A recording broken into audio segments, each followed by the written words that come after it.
In some ways, I think the long grassy leaves that stay green all winter long are the coolest part of the saffron plant. But mostly, people are just interested in the flower of the saffron crocus, and not even the whole flower, just those bright red threads that make saffron spice.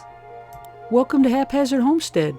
I'm Holly Chris, and I'm glad you're here. I'm not a great gardener of saffron crocus, not by a long shot, but I like that they're almost a wildflower. They take care of themselves, and their season of flowering is the opposite of most crocus. Not the spring, but the fall. Here in Western Oregon, the leaves and the flowers start coming up in late October. Some folks say it's better to harvest the saffron threads before the flower opens. Some folks say after the flower's been open for a few hours.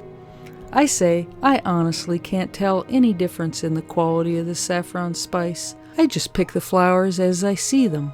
When the weather's wet, the flowers can get pretty bedraggled, but the threads inside are usually okay. Regardless of the weather, I go out every day and pick the flowers that are ready over a 2 or 3 week period.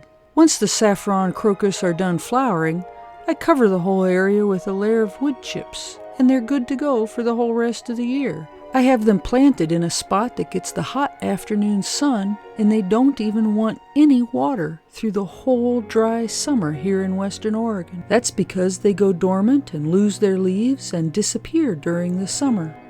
If you grow saffron crocus and have any tips, let me and everybody else know down in the comments below. Once I've picked the flowers, I need to get the saffron threads out and dried. It's an easy process. I just pull the saffron threads out, put them on a plate, and let them dry out of the direct sunlight. Every year, the number of flowers seems to triple, and as my crop of saffron threads has gotten larger and larger, I realize this is not a practical retirement plan, even though saffron sells for a good price. I'm not going to process hundreds of thousands of these saffron threads over 2 to 3 weeks. No, I'm happy doing just a few at a time, building up a stock of saffron threads that will last me for a few months. That's all I need.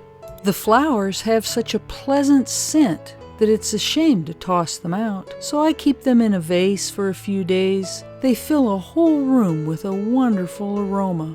It reminds me of my grandmother. When the saffron threads have dried out after a few days, I put them in a jar.